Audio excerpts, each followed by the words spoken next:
Hey guys, and welcome to the channel of Absolute Quality. Today, we're gonna give you, I'm gonna give you the grand old ideal farming method in No Man's Sky. Now, probably a lot of people have done this video, but I'm just gonna do it anyways because it needs to be done on my channel, especially just to show you exactly what I've been doing. So, first of all, we need to talk about farming and the aspect, but first, look at these Ewoks. Look at these Ewoks that I found on this planet. They're so cute. Look how they run. Where's the little one? There he is. Look at this guy. Look how small he is. Look at him. He'll freaking run. He can't go anywhere with those little legs. I have two buildings here, and these two buildings are very nice. Very nice farm setups. But first of all, we need to talk about the farming actually itself. So for farming, what you need to do is you need to either put the plant inside in like a biodome or in one of those bio containers. They're not called bio containers. I forgot what they're called. But then other than that, you can actually plant it on the world. So there's three different ways that you can actually do this. And so I'm going to tell you about the most inefficient one first. So this is our grand old hydroponics tray. That's what they're called. The hydroponics trays are nice, right? You can put everything inside. The problem is you can activate the hydroponic tray and you actually have to refill it with carbon. Now, this really isn't a problem, especially if you live on a planet with a lot of carbon. I mean, this planet, there's one right here, there's literally carbon all around. But the problem is, farming actually goes 24/7, even when you're not playing the game. The game is farming for you. So think about it this way. Say I am using my hydroponics trays and I'm playing on Sunday. I'm playing like for 3 hours. I'm playing on Sunday. I'm using my hydroponics trays. Some of the plants don't even harvest for 3 hours. So, I'm just waiting. I'm just, doing a lot of other things in No Man's Sky. And then I come back the next day and I find out that it's still stuck at an hour and a half. Why is it stuck at an hour and a half? Because the other three plants in there took all the carbon to build, and then it turned into a grand old, it doesn't grow unless there's carbon in there. So the whole hydroponics tray, it's very good right off the bat, especially doing the farmer's quests. So right now there are 10 plants that he asks you to plant. Actually, he doesn't even ask you to do this one, so it's 9.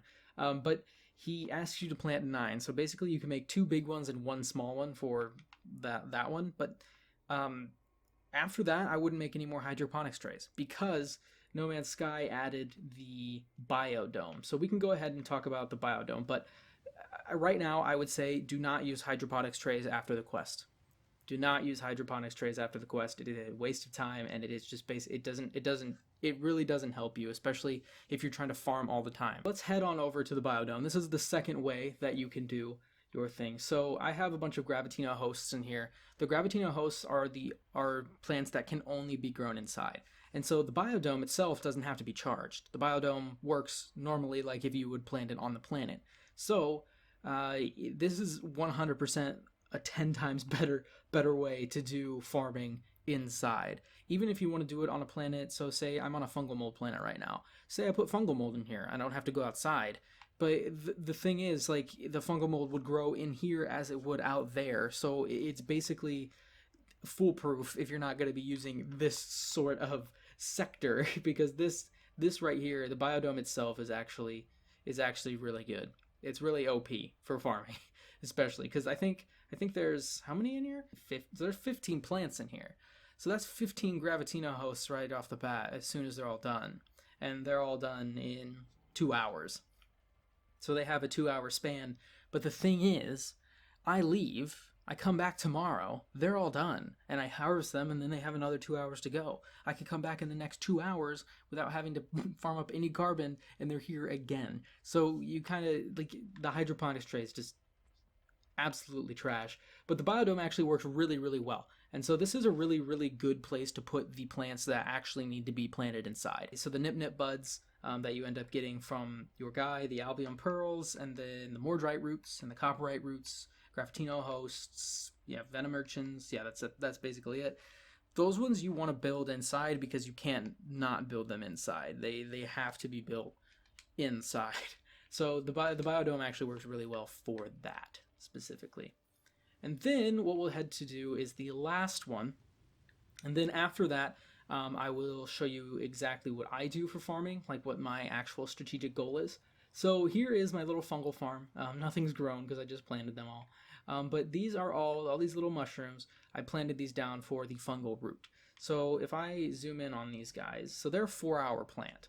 But every time I get off and I get back on the next day, because I like to get on this game maybe for 1 or 2 hours every single day, 1 to 3 hours maybe, just to kind of play around and get the hours in, because I do the by the hour videos. I do the 10 hours a week. So I try to get 10 hours a week in and just kind of come in every day for 1 or 2 hours, maybe twice a day. And so when I have the plants actually outside, and say I have a teleporter here, and I use that teleporter to constantly zoom in and out of each farm base, I'm able to actually just harvest all of these up, and then I can make really, really expensive products. One of the expensive products that is purely based from farming is the circuit board. And so the circuit board, if I can find it real quick, yeah, so the circuit board is almost traded for 1 million units. And if you find the right system, it could possibly be traded for 1 million units. But it's basically made from polyfiber and heat capacitors. So polyfiber is cactus flesh and star bulb, and then the heat capacitor is the frost crystals and selenium. That's all plants that you can actually grow in the ground on planets. So now let's talk about my strategy. So I have 6 different bases. So we have 6 different bases. Each base has about 20 plants on the ground. So obviously it's a bit of a farm before trying to get the farm, because I have to literally farm up enough materials to create the farm itself.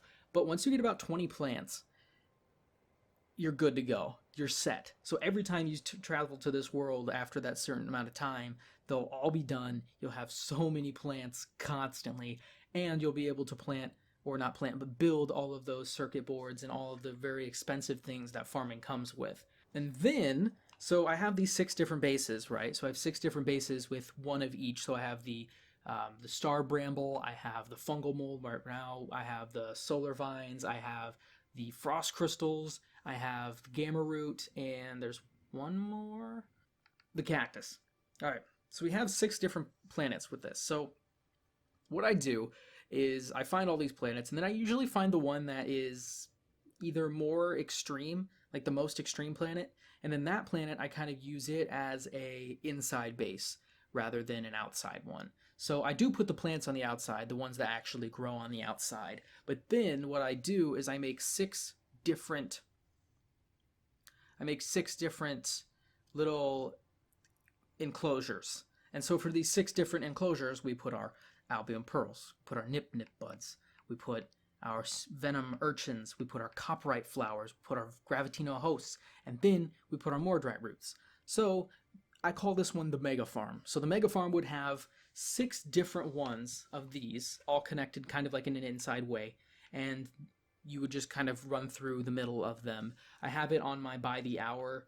I'll have it on my by the hour for next week of what I actually did, but it encompasses everything. And then on the outside you put, say it's a fungal mold planet. You put your fungal mold on the outside, and then it's completely done. Like, it's perfect. So I guess for my closing statements for this video, I just want to point out that do not use the hydroponics trays after the quests. You can use them for the quests because the quests need to happen quickly and you want to do them quickly. So I would not advise trying to travel to 6 different planets right off the bat and getting all this chromatic metal. It's kind of a pain in the butt. But after that, when you are creating bases, put the plants outside. They will always grow. They will never not grow. And so this is a perfect time for you to literally just farm up and create as much money as possible for yourself. It's basically a get rich quick scheme. And so that is definitely what you want to do. So thank you guys for watching this video. Hope you guys enjoyed. Hope you guys learned a little something. Thank you. And I will see you later.